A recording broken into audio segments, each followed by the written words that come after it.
And so, the long road finally ends. Supernatural Season 15, which is pretty interesting because I only just realized 15 years and change has actually been the amount of time that I've been aware of this show. I first became aware of it back in my sophomore year of high school, so the first thing of Supernatural I ever saw was Sam and Ruby doing it. But, yeah.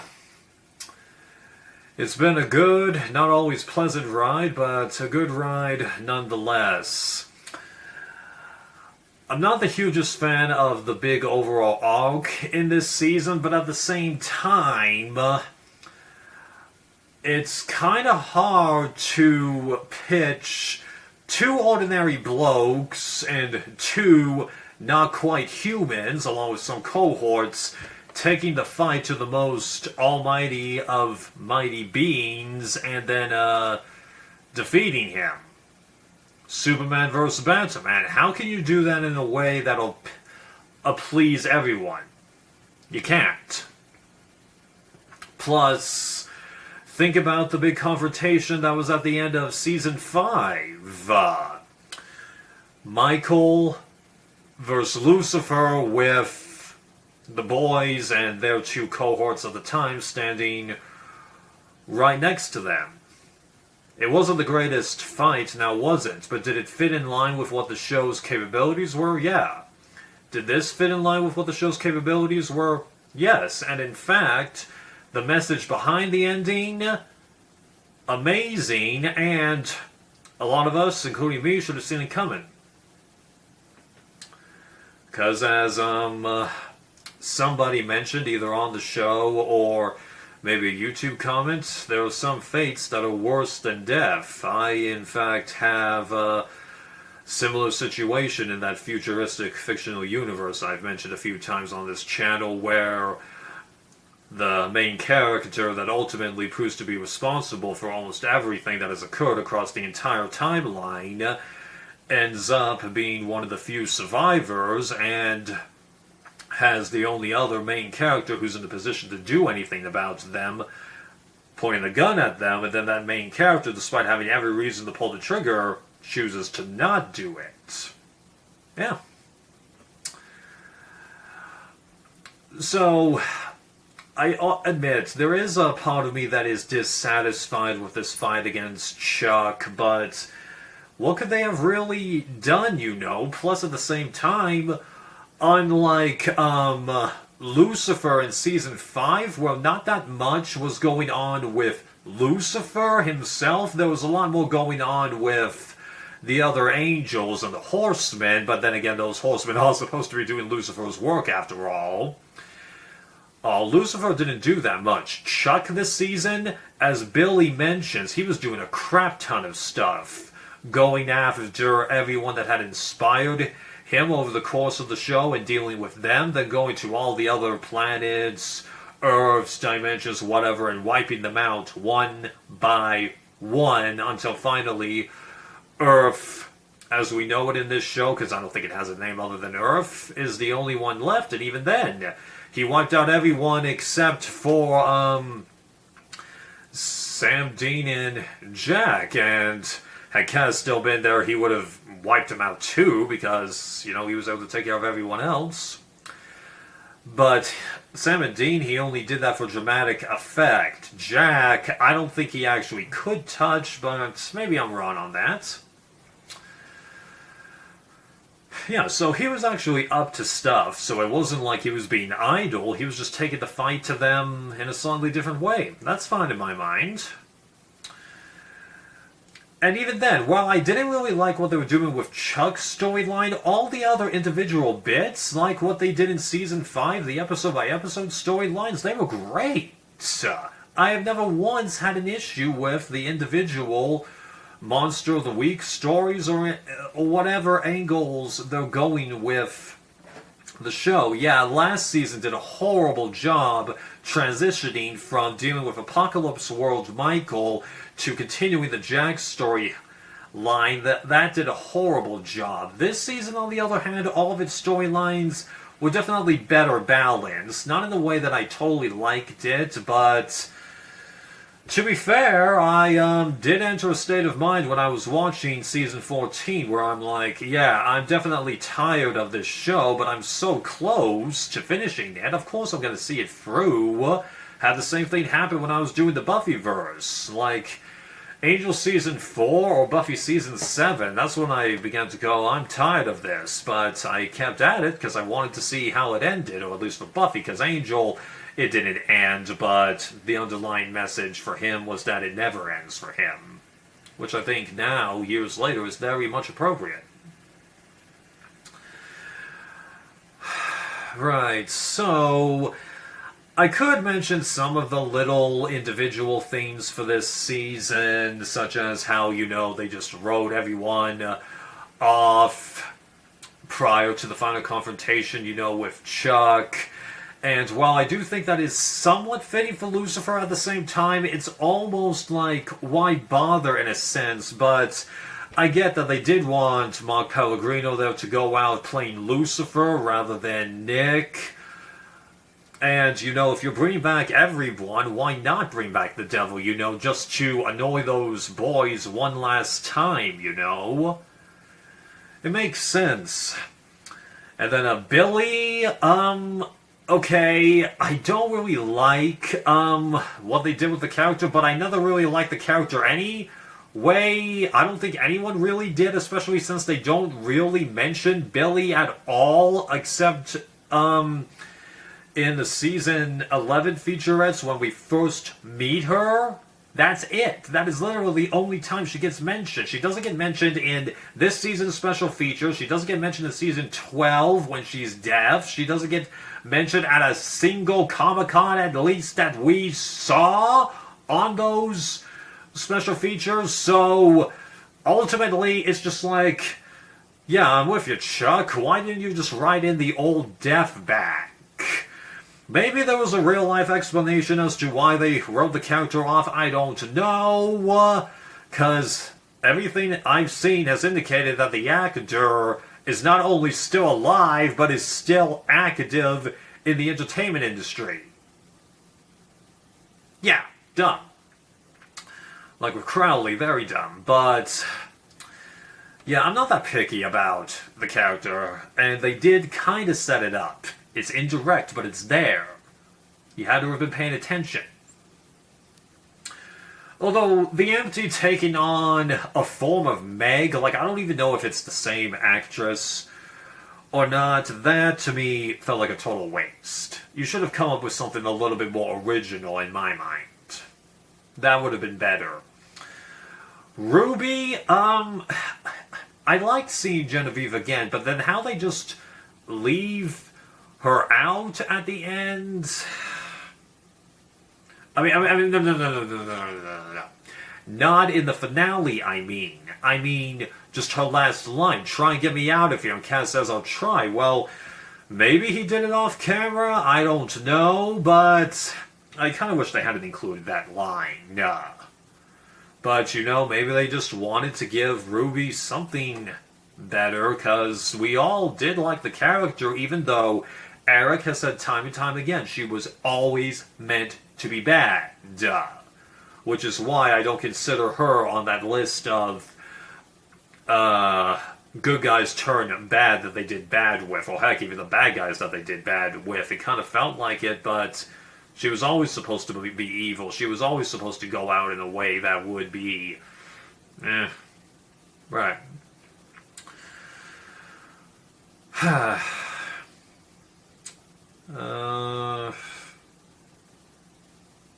Yeah, not much to mention except for the elves to mention other than the elephants in the room. So I did do some poking around as to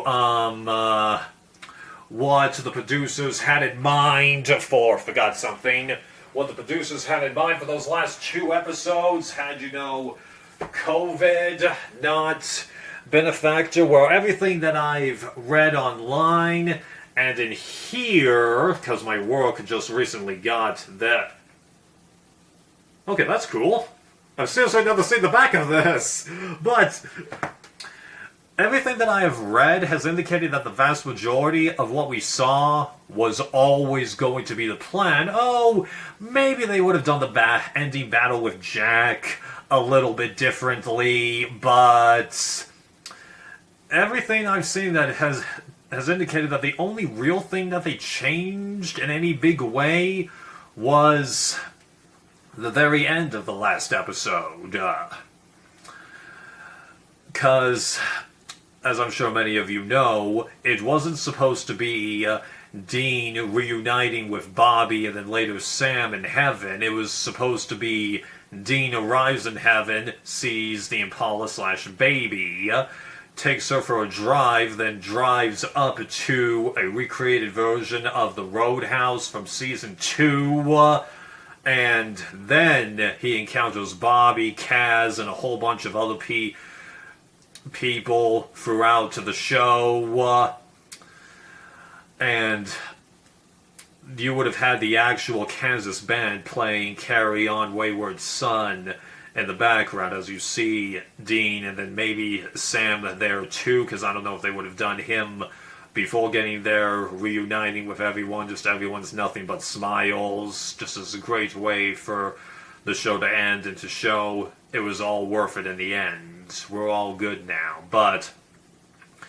then, of course, COVID did happen, and they're like, it just doesn't make sense to fly this many people out, quarantine that many people, just to do one day of filming. It just doesn't make any sense. So they brought it down to the bare minimum, because obviously Sam and Dean, if there's anyone that they want to see the most, it'll be Mary and John. No. But who do the fans want to see? Bobby and Kaz. Well, they decided not to get Misha back for whatever reason, but thankfully they brought Jim Beaver back as Bobby, because it had been a few seasons since we had seen that version of Bobby, even though, as I came to learn, Jim Beaver is the only other person besides Jared and Jensen to appear in every season, which I think is very fitting. How the real father figure / older uncle is the only one to have been there in some way helping the boys out the whole time. But yeah, Bobby is the person that the fans would have wanted to see the most, along with Kaz, so if you had to power it down, they did a pretty good job, other than not including Kaz, even though Bobby mentions, oh yeah, Jack brought Kaz back. Everybody's fine now. Everyone we know, just head over that way, you'll find them. It would have been nice to have seen other people, but like, I wouldn't have really wanted to have seen Mary and John that much. Oh, it would have been nice to have one more moment where all 4 of the Winchesters were finally together again, but it would have been the other people to have seen after a long time. Rufus, our version of Charlie one last time, showing that she isn't bothered by what happened to her at all.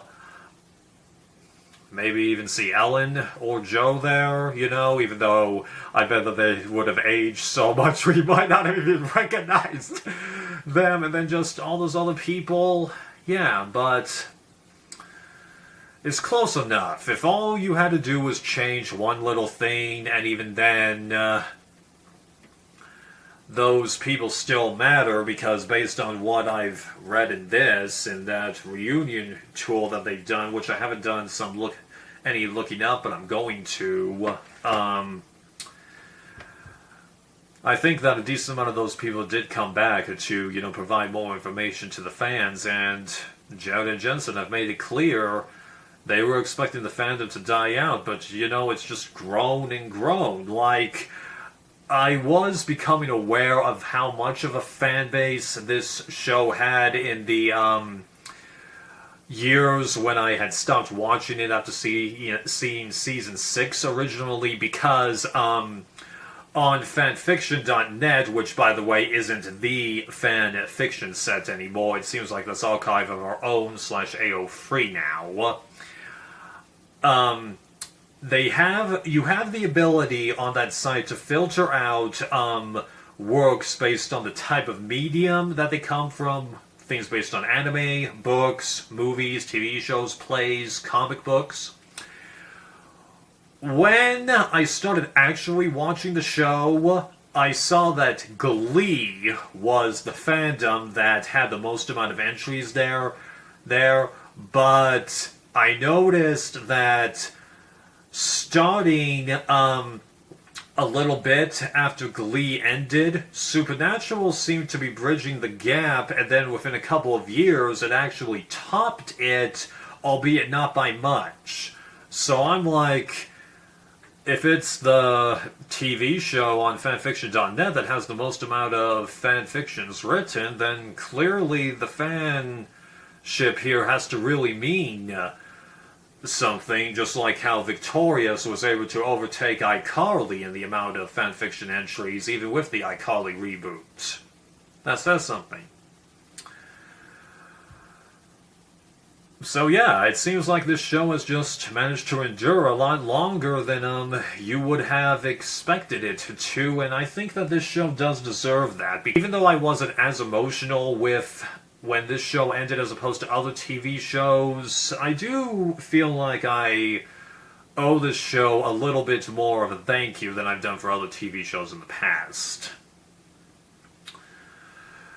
Right, so that's one elephant in the room, and then the other elephant in the room is talking about the last episodes. Episode 20, to be exact. Well, it turns out I did read an article back in the day when the show went on production hiatus, where they made it clear, we finished every episode except for the last two, and we have every intention of finishing this the way that we wanted to, and minus the very last scene, I think they managed to achieve that. But I did recall reading an article that I read again where it said, we're actually going to be capping off the main story arc of this season on the penultimate episode, and then wrapping the entire series up in the next episode. Well, I'd forgotten that, so I finished episode 19, and I'm like, how is there another episode?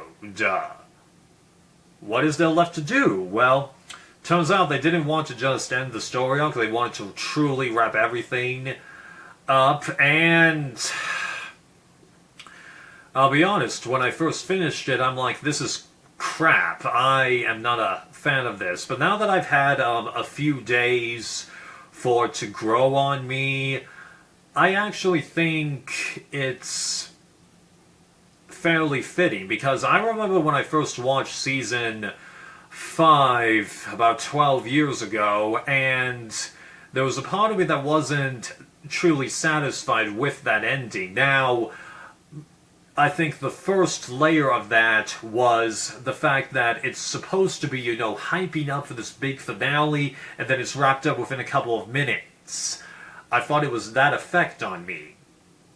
And I do think that that was true. But the second layer, the thing that I didn't really realize until it subconsciously happened, I can't even pinpoint when it happened, it was because at the end of season 5, what happens is that Sam dies, and it's Dean that quits hunting and goes to the normal life. You wouldn't have expected that. You would have expected it to be the exact opposite. Well, that's what this finale did. This time, the brothers go out the way you expect. Dean dies. Sam leads the normal life. Now, he didn't outright retire, unlike Dean, obviously, because you saw Sam taking the next case from someone trying to call Dean, but he's like, I'm not done here, there's still shoes to fill. But he did eventually settle down with someone that wasn't the deaf chick. Jared has made that clear in some interview that I didn't find. I heard this second or third hand, I don't know which. But you know, he did settle with someone, and then you see on Yun and Dean that he has the tattoo that Sam and Dean both have here elsewhere. Sam isn't the type of person that would just give someone a tattoo and then not explain it. Nor is he the type of person to explain it but go, oh no, I don't want this. No. no. He is not the kind of person that does that.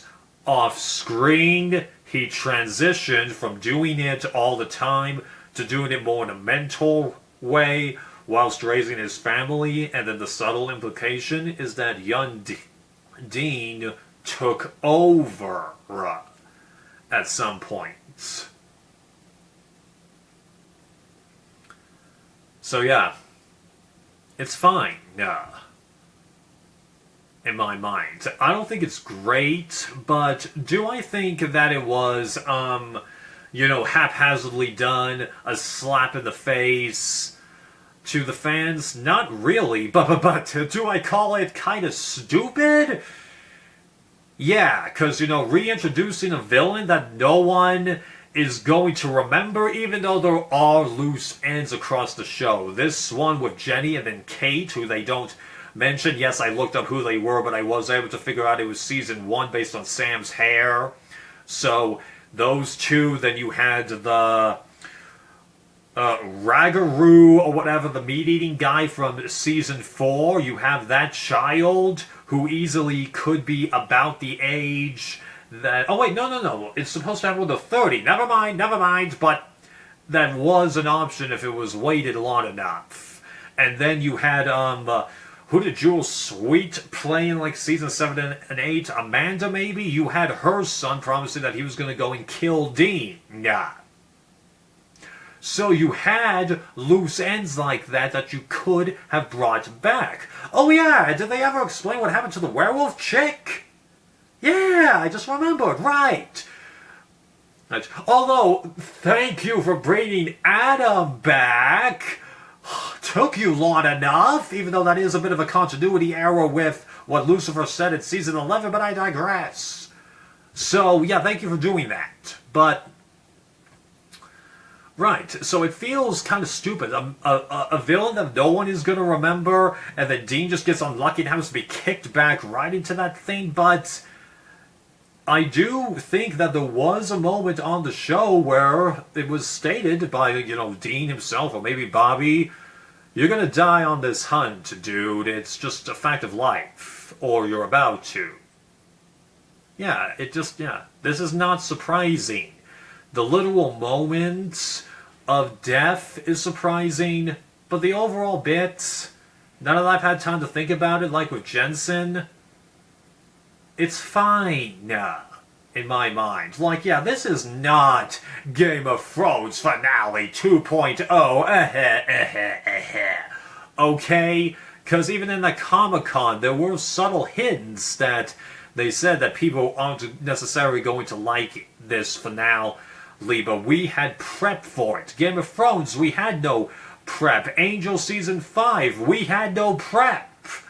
I'm sure that there's other TV shows I can think of that I just haven't seen yet, but yeah. We had preparation for this, and, like with the TV show MASH, although I'm sure most people watching this have no clue what MASH is, it's about a group of people that are in Korea during the Korean War that are surgeons in an army field hospital, even though they don't actually move around that much. Mobile Army Surgical Hospital, but even though it takes place during the 50s, they made it during the 70s. Well, that show is another example of the phenomenon that occurs with this show, where a lot of people, including me, are going to say that the penultimate episode is the real finale of the show because it feels like a more proper send-off. It has the feel-good feeling. The journey is over, but the reason that it's like that for MASH is because the penultimate episode honors regulars that had departed the show, which this show did right at the end of the penultimate episode, and unlike this show, the penultimate episode was actually the last episode filmed. So everyone had it in their mind. This is it. Not the episode that's going to be airing after this. And they knew that that episode that they're doing right at that moment was not going to be the last one aired. They knew that. But unlike the actual finale, which even my dad, who grew up watching the show, watched years later and wasn't the biggest fan for reasons that he's never really made clear to me, but even though the actual finale does truly wrap everyone up and says this is the end, the last page of the book, and now the book is done, it doesn't feel like a real episode of the show in my mind. The penultimate episode feels like a real episode. So, even though, like with MASH, every time that I watch it, I probably will end up watching the finale, but the only bit that I'll really probably end up liking from the finale is the last scene. Because instead of the two last main characters saying goodbye to each other, each other, like with the very last 30 seconds, we have the show saying goodbye to the fans, like that bit from Jared and Jensen, and then them walking forward to show Robert Sr., Jim Beaver, and all the cast and crew waving goodbye to us. That bit I like, but that's probably the only thing I'm going to end up liking. Right. So, I'd like to take this moment to thank Eric Kripke for creating this show, Sarah, Jeremy, and Drew for stepping up to try and fill his shoes, Mr. Robert Senior for participating in this show almost from the very beginning, and to all the wonderful crew members who don't get named but were nonetheless a big prominent factor in this show. And it just goes to show what a remarkable job that crew did, and all of the wonderful actors that were on this show. Jeffrey Dean Morgan, Samantha Smith, whoever played Ellen and Joe, sorry I don't remember your names, Kay Cassidy, Genevieve, little bits from Mitch Pileggi, whoever played Gabriel, Dirk, something, I think, Rob Benedict, even though his character became crap, the actor clearly had nothing but fun playing him. Whoever played Kevin, I really wish I wasn't so hard on your character, but you clearly enjoyed yourself in whatever incarnation of your character you played. Felicia Day, Mark Pellegrino, who played Lucifer, whoever the heck it was that played Death, you did great. Pretty sure that I did mention Jack already. And then, of course, how could I not thank Jim Beaver, Misha Collins, Jensen Ackles, and Jared Padalecki for all that they have done. Thank you, guys. It's been a blast watching this show for a year now. It took me that long to get through this whole thing, but I've been watching every special feature, so can you blame me? Thank you.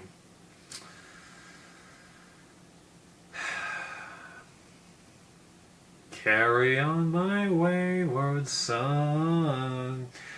There'll be peace when you are done. Lay your weary head to rest. Don't you cry no more.